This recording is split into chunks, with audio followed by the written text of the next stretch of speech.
তিন সাগরের রানী কন্যাকুমারী। নমস্কার বন্ধুরা, আমি দীপু, আপনারা দেখছেন আমার চ্যানেল ট্রাভেলিং দীপু।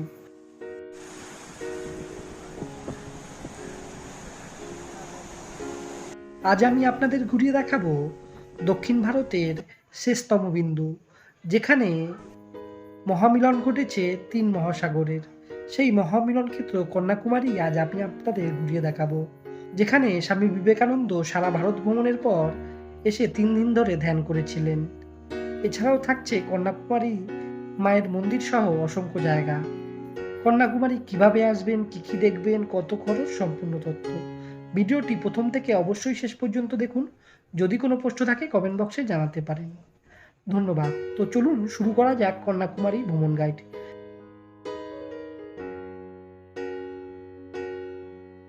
প্রথমেই জানাই কন্যাকুমারী কিভাবে আসবেন। তো কন্যাকুমারী আসার সবচেয়ে সস্তা মাধ্যম, সহজ বলবো না, সস্তা মাধ্যম হচ্ছে রেলপথ। দেশের যে কোনো প্রান্ত থেকে সহজেই কন্যাকুমারী রেলওয়ে স্টেশনের কিন্তু রেল যোগাযোগ আছে। সেক্ষেত্রে ট্রেন ধরে সহজেই পৌঁছাতে পারেন। আমি নিজে গিয়েছিলাম ডিব্রুগড় থেকে কন্যাকুমারীগামী বিবেক এক্সপ্রেসে করে। আমি উঠেছিলাম ডানকুনি থেকে, এবং এই ট্রেনের সম্পূর্ণ ভ্রমণ অভিজ্ঞতা আমি আগের পর্বে দেখিয়েছি। যদি কেউ দেখতে চান, আমি নিচে ডেসক্রিপশন বক্সে লিঙ্ক দিয়ে দিলাম, ক্লিক করে সহজেই দেখে নিতে পারেন। তবে যারা সহজে আসতে চাইছেন তাদের কিন্তু আসতে হবে নিকটবর্তী বিমানবন্দর অবস্থিত কেরালা তিরুবনন্তপুরমে। তিরুবনন্তপুরম থেকে কন্যাকুমারীর দূরত্ব হচ্ছে ওই 90 কিলোমিটার মতো। তো সেক্ষেত্রে আপনারা ফ্লাইটে এসে তারপর বাস অথবা নিজেরা গাড়ি বুক করে সহজেই কন্যাকুমারী পৌঁছাতে পারেন।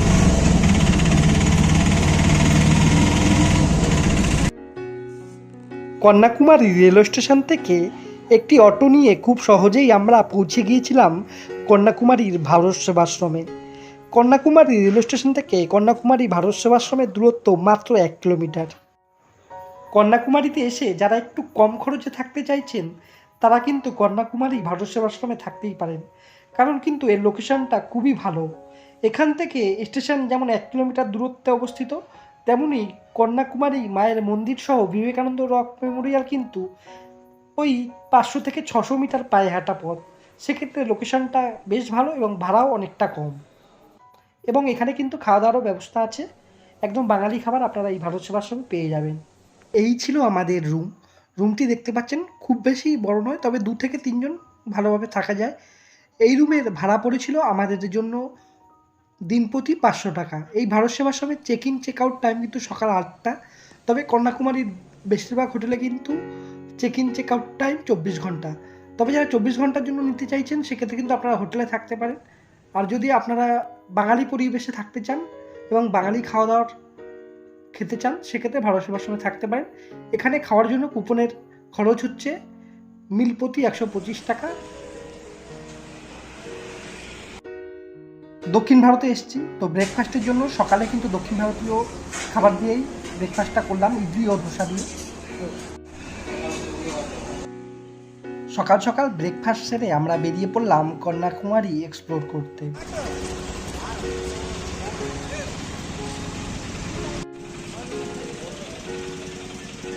গুড মর্নিং বন্ধুরা, ফ্রম কন্যাকুমারী। এবং হাঁটতে হাঁটতে বিবেকানন্দ রক যাওয়ার পথে দেখলাম অসংখ্য মশলার দোকান, যেখান থেকে আপনারা মশলা কিনে নিতে পারেন বাড়ির জন্য। আপনারা জানেন দক্ষিণ ভারতের মশলা খুব বিখ্যাত।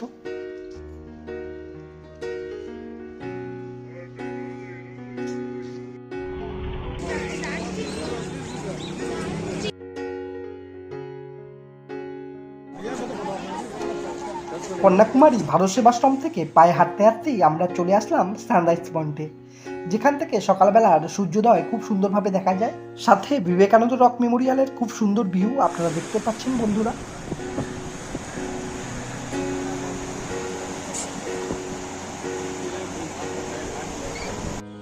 আমরা সকাল সকালই কন্যাকুমারীর বিবেকানন্দ রক মেমোরিয়ালে যাব, তো সেই জন্য আমরা চলে আসলাম পাশেই অবস্থিত খেয়াঘাটে, যেটা কন্যাকুমারী মায়ের মন্দির থেকে মাত্র 100 মিটার দূরে। যারা বিবেকানন্দ রক যেতে চাইছেন সকাল সকাল এসে আপনারা লাইনে দাঁড়িয়ে পড়বেন, 8টার সময় খোলে। তো আমরা 8টার আগেই চলে এসেছিলাম, তো লাইন এগোচ্ছে, এখন দেখা যাক কতক্ষণ লাগে। তো সকাল সকাল আমরা এসে লাইনে দাঁড়িয়ে পড়লাম, কারণ খুব সকাল সকালই কিন্তু প্রচুর ভিড় হয়ে যায়। সকাল 7:45 এটি খোলে, এরপর বিকেল 4টে পর্যন্ত কিন্তু খোলা থাকে। আপনারা পারলে অনলাইনে টিকিট কেটে আসবেন, তাহলে আপনাদের বেশিক্ষণ লাইনে দাঁড়াতে হবে না। যাওয়া ও আসা নিয়ে জনপ্রতি খরচ 100 টাকা। আমরা দুজন ছিলাম, তাই 200 টাকা দিয়ে আমরা টিকিট কেটে এগিয়ে চললাম। সকাল সকাল এসেছিলাম, মোটামুটি 1 ঘন্টা মতো দাঁড়ালাম। এখন আমরা যাবো বোর্ডে। চলুন যাই, দেখি কতক্ষণ লাগে।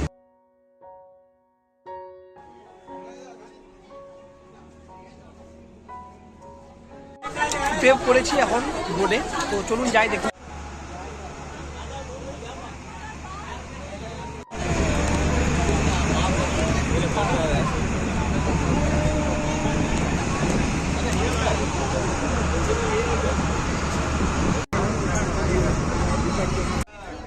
সমুদ্রের ওপর থেকে 5 মিনিটের একটি যাত্রাপথ, তবে বেশ ভালো লাগলো। ভেতরে প্রবেশের জন্য 30 টাকার টিকিট আছে, তো এসেই সাথে সাথে টিকিট কেটে আপনারা চলে আসবেন। এই বিবেকানন্দ রক মেমোরিয়ালে প্রবেশের জন্য কিন্তু 30 টাকা দিয়ে টিকিট কাটতে হয়। আপনারা চাইলে অনলাইনেও টিকিট কেটে আসতে পারেন, এবং এই যে খেয়াঘাটটা আছে, এই খেয়াঘাটে নৌকা করে আসার যে টিকিট, সেটাও কিন্তু অনলাইনে পাওয়া যায়। আপনারা অনলাইনে কেটে আসবেন, তাহলে আপনাদের বেশিক্ষণ কিন্তু লাইনে দাঁড়াতে হবে না। প্রথমেই চলে আসলাম গ্লাস ব্রিজে। এই গ্লাস ব্রিজটি হচ্ছে বিবেকানন্দ রক মেমোরিয়াল ও তামিল কবি তিরুবাল্লুবার যে স্ট্যাচু আছে সেটিকে সংযোগ রক্ষাকারী ব্রিজ। এটি 2024 সালের 30শে ডিসেম্বর উদ্বোধন করা হয়েছিল, এবং এর উপর থেকে যখন আপনি হেঁটে যাবেন আলাদা রকম কিন্তু অনুভূতি পাবেন। ব্রিজটি প্রায় 77 মিটার লম্বা এবং 10 মিটার চওড়া, এবং এই কাছের নিচ থেকে সমুদ্রের অসাধারণ কিন্তু ঢেউ আপনারা অনুভব করতে পাবেন। দেখতে পাচ্ছেন আপনারা।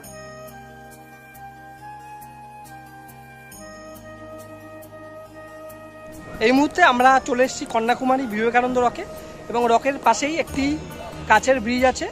হাঁটতে একটু ভয় লাগছে, তবে এই গ্লাস ব্রিজের পাশেই আছে হচ্ছে তামিল কবি তিরুবাল্লুবার স্ট্যাচু। আপনারা দেখতে পাচ্ছেন পিছনে, সেই তামিলের বিখ্যাত একজন কবি উনি।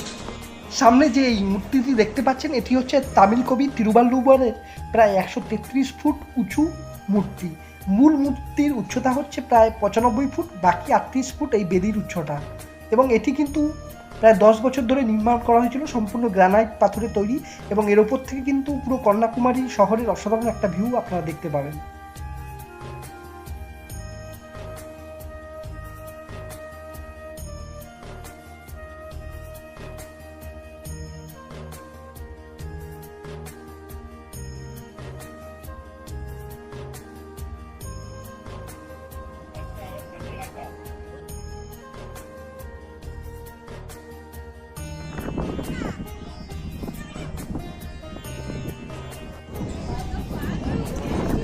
সামনে যে এই মন্দিরটি দেখতে পাচ্ছেন, এটি হচ্ছে চরণ পাদুকা মন্দির, যেখানে কন্যাকুমারী মায়ের চরণ পাদুকা আছে। এই চরণ পাদুকা মন্দিরের একদম পাশেই অবস্থিত বিবেকানন্দ রক মেমোরিয়াল। 3 সাগরের রানী কন্যাকুমারী। আমি দীপু, আপনারা দেখছেন বন্ধুরা আমার চ্যানেল ট্রাভেলিং দীপু। এই মুহূর্তে আমি আছি কন্যাকুমারী সেই বিবেকানন্দ রকে। আমার পিছনে আছে বিবেকানন্দ রক, যেখানে স্বামীজি সারা ভারত ভ্রমণের পর এই কন্যাকুমারীতে সাঁতার কেটে এই জায়গায় এই চূড়ায় বসে তিনি ধ্যান করেছিলেন। সেই মণ্ডপম, সেই বিবেকানন্দ মণ্ডপম আমার পিছনে আমি দেখাচ্ছি আপনাদের। বেশ কিছুটা সিঁড়ি ভেঙে আপনাকে উপরে আসতে হবে, এবং স্বামী বিবেকানন্দ সারা ভারত ভ্রমণ করে তিনি সমুদ্র থেকে প্রায় সাঁতার কেটে এসে এই জায়গায় টানা 3 দিন ধরে ধ্যান করেছিলেন।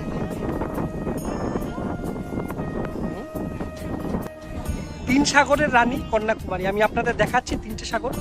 একদিকে বঙ্গোপসাগর, একদিকে ভারত মহাসাগর, একদিকে আরব সাগর। এই 3 সাগরের মিলনভূমি হচ্ছে কন্যাকুমারী। তো আমার পিছনে 3টে মহাসাগর, জলের কালার একটু আলাদা, আমি দেখিয়ে দিচ্ছি আপনাদের ক্যামেরা। এইদিকে বে অফ বেঙ্গল, যেখানকার জলটা একটু সাদা সাদা দরকার, আমি দেখিয়ে দিচ্ছি সামনে গিয়ে। চলুন,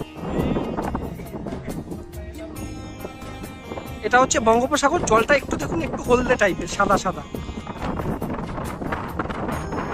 হচ্ছে ভারত মহাসাগর, একটু আলাদা বোঝা যাচ্ছে। এখন আমি জুম করে দেখানোর চেষ্টা করছি, জলের কালারটা আপনারা দেখলে হয়তো বুঝতে পারবেন। এদিকে দেখুন, এদিকে হচ্ছে আরব সাগর, এদিকে ভারত মহাসাগর, আর এদিকে বঙ্গোপসাগর। এই 3 সাগরের মিলনভূমি হচ্ছে আমাদের এই কন্যাকুমারী।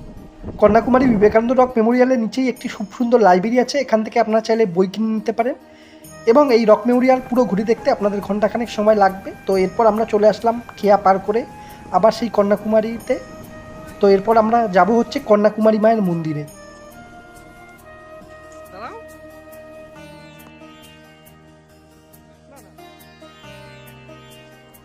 কন্যাকুমারী মায়ের মন্দির বা ভাগবতী আম্মার মন্দির, এই মন্দিরটি কন্যাকুমারীর একটি অন্যতম আকর্ষণ। এই মন্দিরের পৌরাণিক কাহিনী অনুযায়ী হিন্দু পুরাণ অনুসারে দেবী কন্যাকুমারী পার্বতীর একটি রূপ হিসেবে বিবেচিত। তিনি বানাসুর নামে এক শক্তিশালী রাক্ষসকে বধ করার জন্য তিনি কঠোর তপস্যা করেছিলেন এবং তিনি অবিবাহিত অবস্থায় থাকা সময় এই প্রতিজ্ঞা করেছিলেন বলে মন্দিরটি কন্যাকুমারী মন্দির নামেই পরিচিত। মন্দিরে যারা পুজো দিতে চাইছেন প্রসাদ সামগ্রী মন্দিরের ভিতর থেকেই আপনারা কিনে নিতে পারেন এবং এই কন্যাকুমারী মায়ের নামই কিন্তু এই জায়গার নাম কিন্তু কন্যাকুমারী। এবং সামনে এই মন্দিরে প্রবেশের মুখেই যে উঁচু মূর্তিটি আপনারা দেখতে পাচ্ছেন এই রকমই দেখতে মায়ের অনেকটা মূর্তি, তবে ভিতরে ফটোগ্রাফি অ্যালাউ নেই। তো খুব সুন্দরভাবে আমি দর্শন করে বেরিয়ে আসলাম।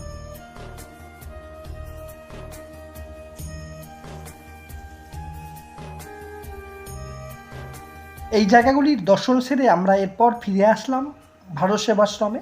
তো দুপুরবেলার জন্য আমরা সকালবেলায় একদম সকাল সকাল ভোগ প্রসাদের কুপন নিয়ে নিয়েছিলাম এবং বাড়ি থেকে এত দূরে এসেও বাঙালি খাবারের স্বাদ পেলাম এই ভারত সেবাশ্রমে, বেশ ভালোই লাগলো। কন্যাকুমারীতে আমাদের রুম একটু অগোছালো, আমরা ইউজ করেছি এত ইতিমধ্যেই। এখানে ওয়াশরুম অ্যাটাচ, একটা টেবিলও দেওয়া। কন্যাকুমারী ভারত সেবাশ্রমের ছাদের ওপর থেকে কিন্তু পুরো কন্যাকুমারী শহরের খুব সুন্দর ভিউ পাওয়া যায়। সামনে সমুদ্রও দেখা যায়, আপনারা দেখতে পাচ্ছেন সমুদ্র কতটা কাছে। দুপুরবেলা বিশ্রাম নিয়ে এরপর আমরা আবার বেরিয়ে পড়লাম কন্যাকুমারী ঘুরতে। কন্যাকুমারী পুরো ঘুরে দেখার জন্য একটা দিনই যথেষ্ট। আপনারা একটা দিন হাতে নিয়ে আসলে কন্যাকুমারী খুব সুন্দরভাবেই ঘুরে দেখতে পারেন। তো প্রথমেই চলে আসলাম বিবেকানন্দ এক্সিবিশন সেন্টার, যেখানে স্বামী বিবেকানন্দর জীবনী সম্পর্কে নানা রকম তথ্য তুলে ধরা হয়েছে। এরপর আমরা চলে আসলাম কন্যাকুমারীর অন্যতম একটি দর্শনীয় স্থান গান্ধী মণ্ডপম বা গান্ধী মেমোরিয়াল দেখতে। 1948 সালে মহাত্মা গান্ধীর মহাপ্রয়াণের পর তার চিতাভস্ম ভারতের 12টি স্থানে পাঠানো হয়েছিল, তার মধ্যে অন্যতম একটি অংশ কন্যাকুমারীতে আনা হয়। পরবর্তীতে তার স্মৃতি উদ্দেশ্যেই এই স্থাপত্যটি নির্মাণ করা হয়েছিল এবং এটি সকাল 7টা থেকে সন্ধ্যে 7টা পর্যন্ত খোলা থাকে। আমরা এই মুহূর্তে আছি গান্ধী মণ্ডপমে। এখানে গান্ধীজির জীবনের বিভিন্ন রকম তথ্য তুলে ধরা হয়েছে। কোনো প্রবেশ মূল্য নেই, আপনারা এর ভিতরে প্রবেশ করে গান্ধীজির জীবন সম্পর্কে নানা রকম তথ্য এবং ছবি দেখতে পাবেন।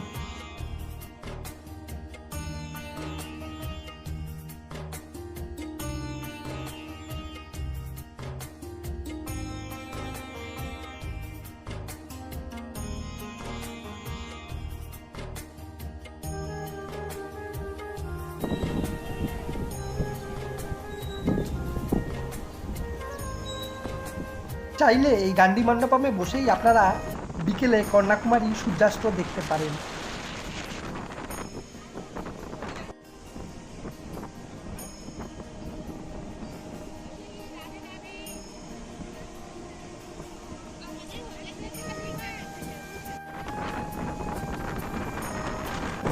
এরপর বিকেলে কন্যাকুমারী ঘোরার জন্য আপনারা একটি অটো রিজার্ভ করে বেরিয়ে পড়তে পারেন আশেপাশে জায়গাগুলি ঘুরে দেখতে। অটো ভাড়া মোটামুটি 800 থেকে 1000 টাকার মতো পড়বে।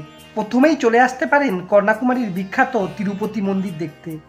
মন্দিরটি নতুন নির্মাণ করা হয়েছে এবং এই মন্দিরটি খুবই সুন্দর স্থাপত্য এবং এর ওপর থেকে সমুদ্রের একটা অসাধারণ ভিউ পাওয়া যায়, আপনারা দেখতে পাচ্ছেন।